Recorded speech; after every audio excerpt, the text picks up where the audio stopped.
Hey, how y'all doing, man? I'm back again with another episode of The It Factor. As always, I'm your host, Jeremy Robinson, and today we got somebody special, and it's in person. Go ahead and introduce yourself. Yeah. So my name is Ben Martin. I'm CEO of Martin Etiquettes, LLC. We're a men's lifestyle business right here in Marietta, Georgia. Pretty much the whole basis behind my business was, when I started, was to have a business where the owner had a part in making everything, right? So I started from teaching myself how to tie bow ties. I always wanted to have my own menswear store where the people that worked there had a special part in making it. So I started in bow ties. I taught myself how to make them, how to sew them, how to choose fabrics, how to cut fabric, all of that good stuff. And it transformed into a business, and I started with bow ties. Over the years, as I've progressed and I've grown and matured through business, what I wanted for the company has changed. So now that I look into the modern scope of men, of gentlemen, of people who just progress in wanting to look better, wanting to be better, now my store has become more of a lifestyle store where things a gentleman needs as a convenience factor now, that's what my store has. So if you're looking for like a good wallet, by chance. If you're looking for a good tie, if you're getting married and you need recommendations on a tie or a look, you know, my business is there for that. So it's kind of transforming to a one-stop shop for your modern day gentleman, you know what I'm saying? And so that's the best way to describe it. It's multifaceted and very complicated when we get into the depths of it, but you know, on the surface, you know, I would call it a lifestyle business for sure. I respect that. I like how you put it that way too, because even me playing the wedding, so bro, we gotta talk. Because I just found out you my frat brother, so I gotta stay in your ear. Hey man, you know I got you. You know I got you. But what I would say is, man, with it being such a lifestyle business now, would you ever think it would be where it is now?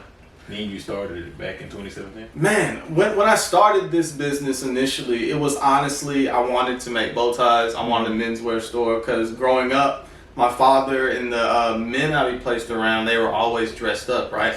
And you know, men who dress up a lot, they go to stores like your Joseph A. Banks, they go to your menswear, your suit stores, you know, and they always have those connections. And so I grew up in that space where I'd always be at like your Cole Haan shoe stores, like your Joseph A. Banks, all that good stuff. And so I grew up in that world, and I don't know when it hit me, but it was around sometime in college where the idea came to me. Is like, I would love to have my own menswear store.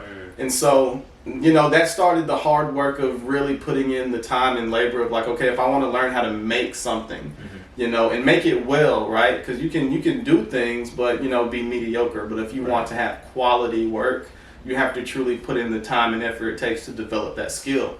So it literally, I think it was about 2 years of just like trial and error with myself, just learning how to sew, learning how to choose good fabric, learning the pricing of fabric and like how to make that price work to where I can spend a profit for my business. So there was a lot of labor and hours that I didn't get paid for, right, on the front end that had to be paid to build a quality product and business that is today.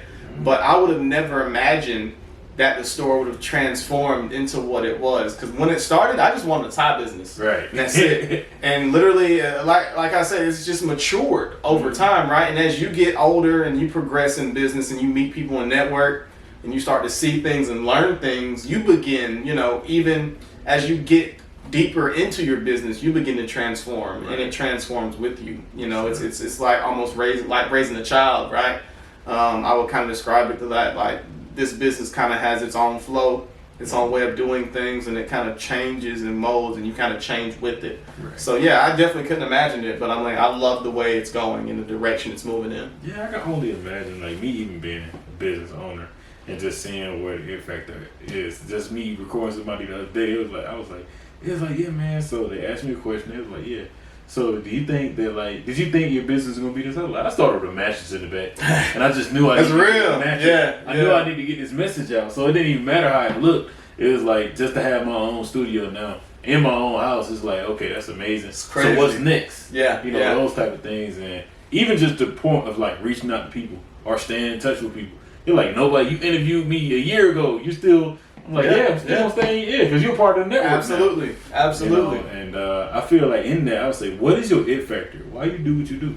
Man, I would say my it factor in all of this would be creating something that is unique to me. I truly believe the business that I'm creating and that is transforming in front of me is something that is unique to itself that really hasn't been seen before. The general way I kind of describe it is a business with a heart, right?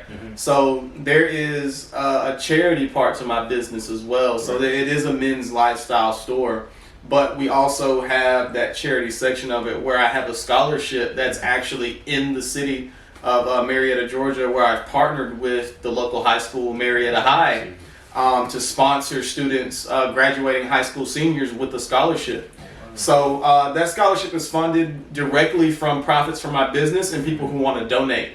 So literally a percentage of the sales of everything that is sold in my store goes towards that scholarship, and people that just enjoy what I do and like it and want to contribute, that money goes towards it too.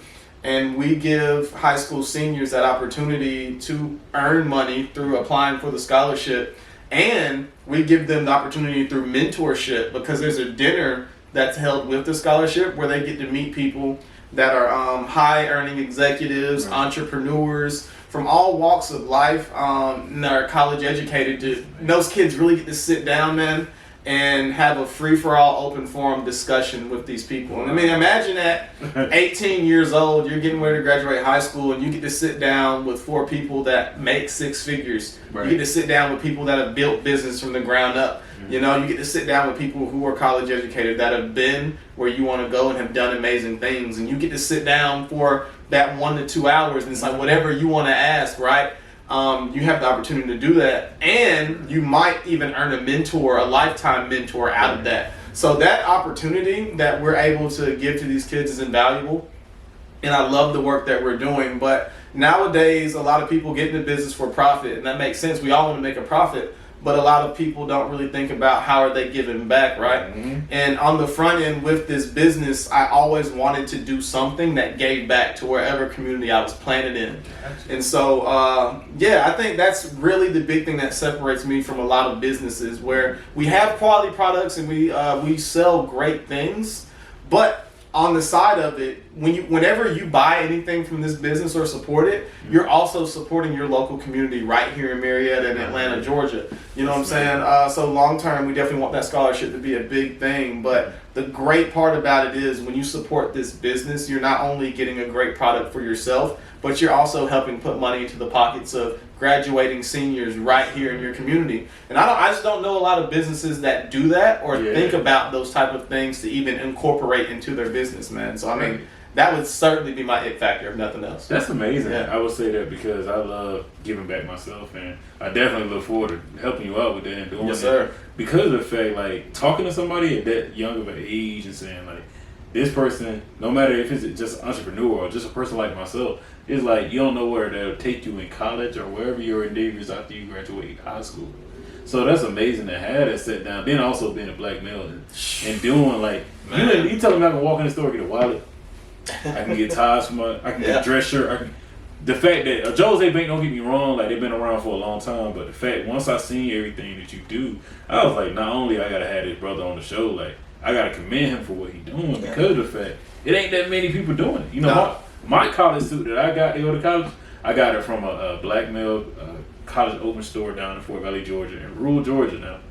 And the suit was discounted. It was discounted because the guy knew me. He was an HBCU grad. He was like, "Yeah, you gonna go to college, you gonna graduate, and you gonna probably wear this same suit." So I got to take it, like, we was talking and stuff. But throughout the whole time in college, he sent me shirts and ties. He didn't have to do that, but he did it. Stayed in contact with me.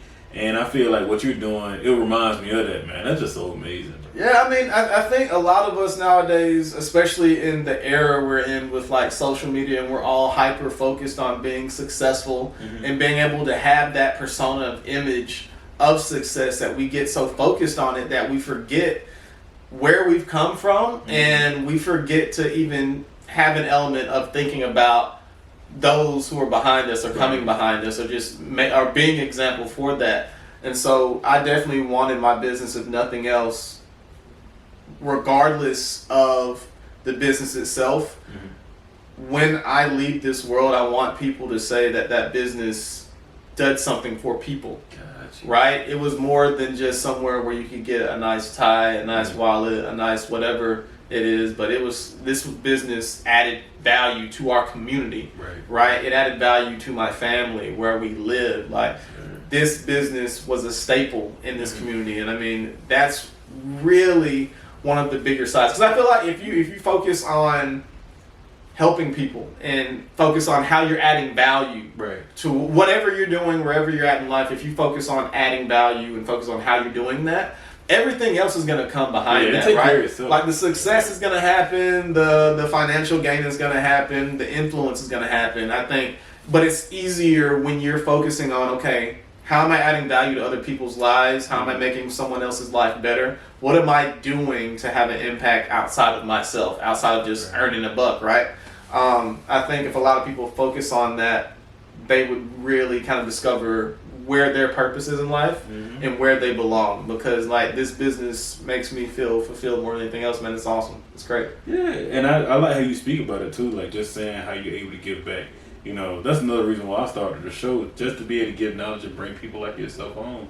But also, like, to speak about the different things we go through and how we able to, like, yeah, but even though I'm going through this, or I'm making this amount of money, or like, I sell a shirt, right? Cool, that's good, but what am I doing to give back to my community? I feel like a lot of people don't get it until it's too late, or they just like, hey, I'm gonna get my success, it is what it is. Yeah. But I believe in changing the narrative, and it starts with you, and with that, giving back to, you know, paying it forward. Yeah. Like, hey, let me get this back to some student. Or even when it comes to your story, the fact that you can find a black man to measure you and say, hey, this is what looks nice, man, this is the tie that'll match you, those type of things, I feel like, will build your character and also help you when you walk into corporate America. Oh, yeah.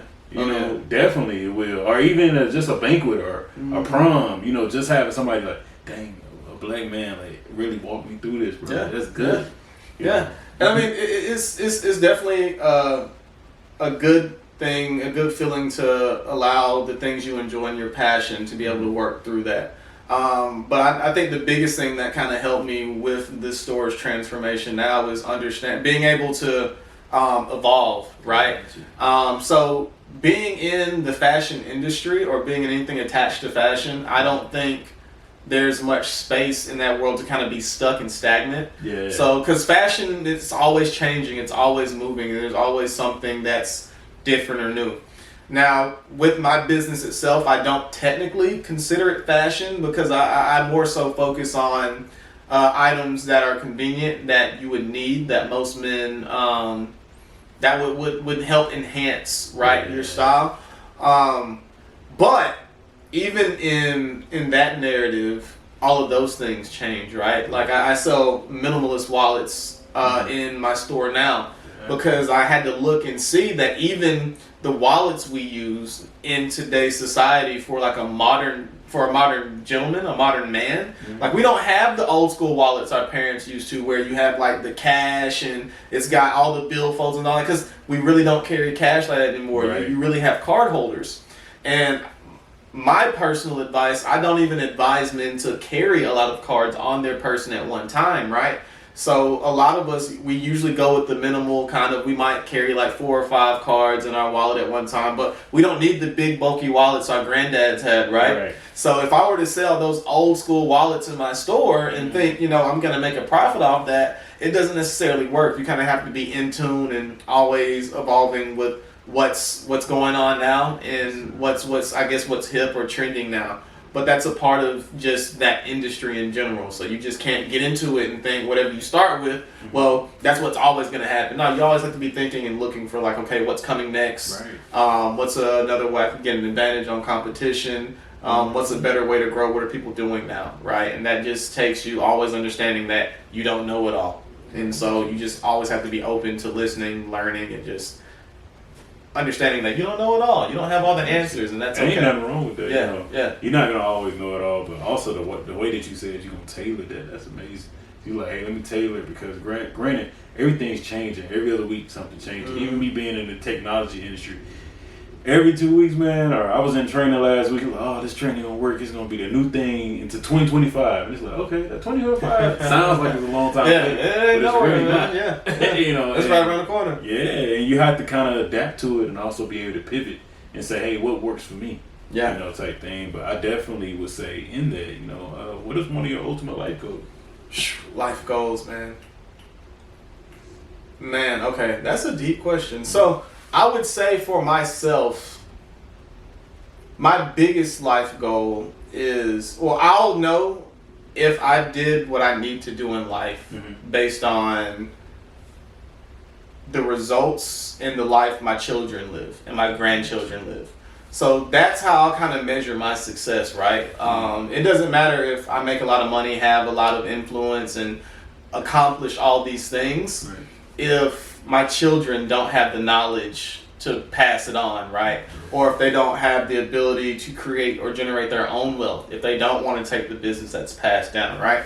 I feel like I haven't done my job if my children don't have an attitude of giving, an attitude of charity. They're not thinking, how can I give back to the world rather than what can the world give to me? That's how I measure my success. At the end of the day, when I'm on my deathbed, I'll always look back and judge it by what have I taught my children, what have they put into the world, what are they doing now to better themselves, to better the people around them, and what are they doing just to make this world a better place in general, rather than what are they doing to make things for themselves, right?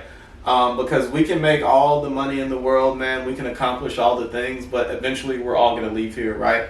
And sometimes for a good bit of us, what's left when we leave this world are the people we leave behind, are the memories and the lessons that we leave behind. And those things are more invaluable than any amount of money I could accomplish, right? Any amount of fame or notoriety is really being able to pass down, and my grandchildren be able to say, my granddad started the business and was able to help X amount of people and dedicated his life to service. So I want to do that as well, right? It would behoove me, because I come from a generation of people, of men who wanted to help and wanted to give back. It would behoove me not to, right? So I'm going to be the one person, no matter what I do in life, I'm going to give back because my granddad and my parents did. So I will die a happy man if all my children understand those lessons and can pass them down and truly, give back to this world in an unselfish way.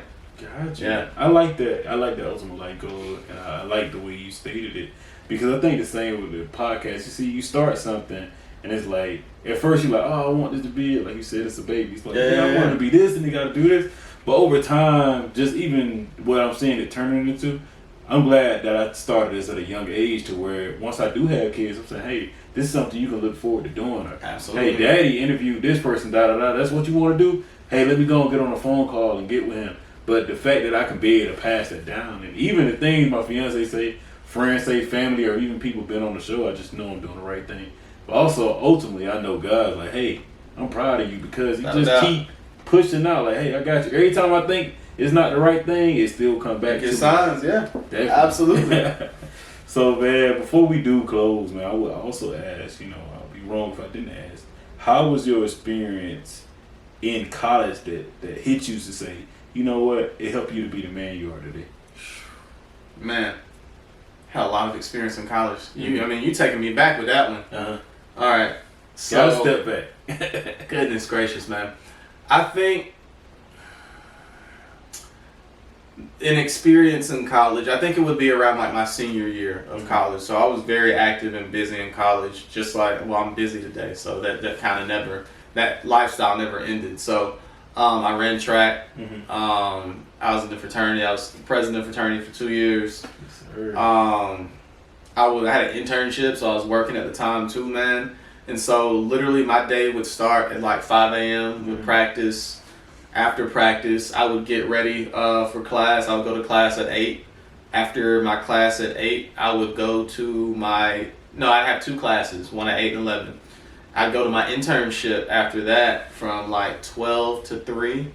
I would leave that internship, go to track practice again, because you have 2 practices a day. Yes, so I would go to practice, hit the weight room, and literally after that I'd probably have fraternity business afterwards, right? So I think college taught me more than anything that you can do whatever you put your mind to, right?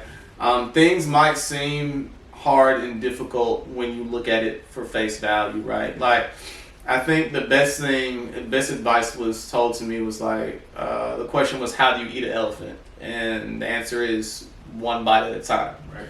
So you have these big goals and these big ideas that you want to do for your life, and you see yourself 10 years, 20 years from now with all this success, with all these things, right? But you have really no idea how to get there. You have this big idea, but the process of getting there is more difficult. And I think that's what's hard for a lot of people, is that idea of, I know where I want to be, but I don't know necessarily how to start taking bites of that elephant, right? And my answer for those people who are just really trying to figure out where they are in life, how to get those goals, is just begin to take action, take steps today, right? If you want to start a business, okay, figure out what your business is. Sit down with a pen and paper and just write it out, right? Just a simple first step. Write it out and begin to put actions to it. I know one thing I started doing with my days now, just be productive, is before I get started, I'll sit down with a pen and paper and like literally write to-dos out. Even if it's just like the simplest thing, like clean up the house. Simple things like that, man. But I'll write everything down. And as I start to knock things down, I'll scratch it off. And I won't scratch it off until it's done, right? And I don't know what it is, but mentally it begins to build momentum to your next activity, right? Do that with your life. Do that with things you really want to accomplish. Write those things down. Knock them out. Put action towards it. It helps. Because it's never going to happen. Those ideas that are birthed in you are never going to come to fruition if you never put action to it. It's just always going to be a dream. It's always going to be a what if. It's always going to be an idea. But I guarantee you, when you start putting action to it and moving, things start to happen. But you got to move first. Yeah, you right about that, man. I write everything down. Yeah. I'm an author too, so I'm working on a book now, and it's called The Art of Networking. Yes, sir. And it's crazy because every time someone asks me for advice, a frat brother, friend, even women, like certain people just ask, I'll be like, hey man, do you write? Do you like journal stuff? They're like, I got my phone. I'm like, no. Look, go old school. Pen and paper, yeah. Get that pen and paper, because once I write something down, like even when I'm about to interview somebody, I'm writing them down. Like I'm making it visible that this is gonna happen. Yeah. How it's gonna happen. Okay, cool. There's something about it. You know, and I do that with everything in my life, even with work, even with working out. Anything, I do it, and I commend you for that. Because I feel like a lot of people try to get away from it, and it's like, please don't. Like, try it. It helps visualize it, man. It's good to have something visual right there, right? Because I put you can put it in your notes in your iPhone, right? And then you swipe up and you don't see it anymore, right? Right. I put my notebook and my pen and paper. It's right there by my computer. I see it every day. It's right there, right? You see that list of to-dos that need to get done.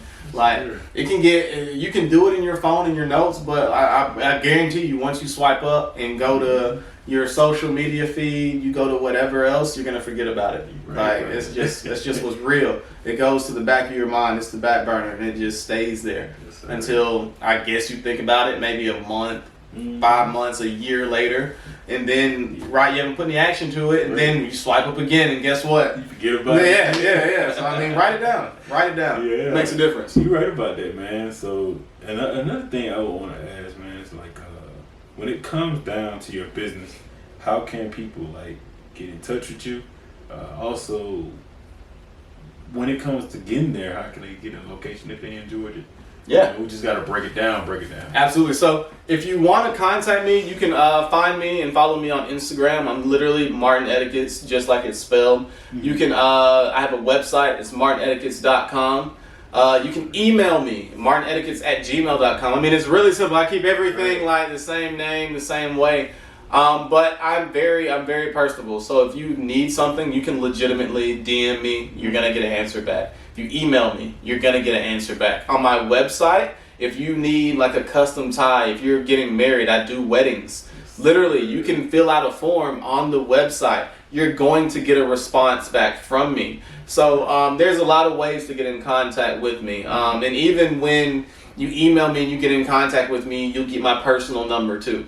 So I try to keep things very personable. I try to give people as many options as they can to contact me. But I'm very wide open. My Instagram, there's a Twitter, Martin Etiquettes. I did Instagram, Twitter, email, goodness, website. Yeah, any of those things. You can Google me. You can Google Martin Etiquettes and it's going to pull up. Follow me, find me out, and whatever you need, I got you. Like, honestly, just hit me up. Yes, I can help you out. Yes, sir. That's amazing, man. So, do you have any questions for me? Man, we've went around the world a good bit. Let me think.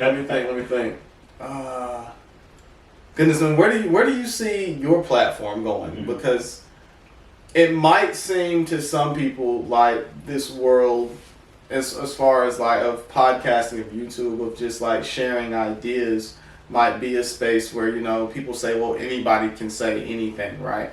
And people kind of get cynical about it and don't really consider that, no, you might not know me, I might not be a celebrity, but what I'm saying is valid and can truly offer value to you.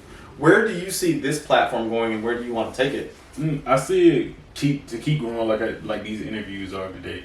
But I grew up watching Oprah, man. I wanted to be live at times. To be able to go to different universities, even schools at different locations, and be able to shoot it live with people like yourself, man. Because I think that's something that needed to be seen. Like you said, like, I might not be the most famous person in the world. Even when I'm famous, I'd rather be wealthy than famous. Yeah. Oh, absolutely. So I want people to know that, like, it's a different way that you can do everything. You know, so I could bring on a big time football player, engineer, a fashion designer. I could bring on those different people, and they all look like you. So you can decide what you want to do. It's no more.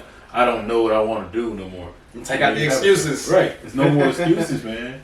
And another thing was just having lunches, man, to where we all get together and have a think tank to where we have a nice dinner. We be able to talk out different things. Like, oh, man, you came on to the It Factor? Okay, bet. To where it becomes not only a household name, but a nationwide name to know, like, oh, okay. Oh, yeah, I know that guy from the It Factor. He's been doing this for a while. You know, and he pit on these many people. So I would rather you know the people that been pit on more than knowing me. So that's how I wanted to be there. That's dope, man. You're creating a network, man, and that's the cool thing about it. Like, you're connecting all these worlds and all these people, especially for those who are watching online or listening. Like, you're just connecting all the dots, because who knows who's gonna watch or see this video, and there's a connection made from it, right? I've had business ventures literally through people like, oh, I heard so and so you came on so and so show, and like I wanted to see how this works. So I mean, I think the work is great, man. It takes a lot more effort than people think to put it on and do it. So man, I commend you, because it's a level of dedication to doing this consistently, right? And so it's awesome, man. And literally anytime you need someone, I'm here. I love doing this. I love this show. I love your content, man. And I mean, I just want to keep pushing these good messages out. Well, thank you, brother. Yes, sir. Yes, sir. That's that, man. That'll be easy.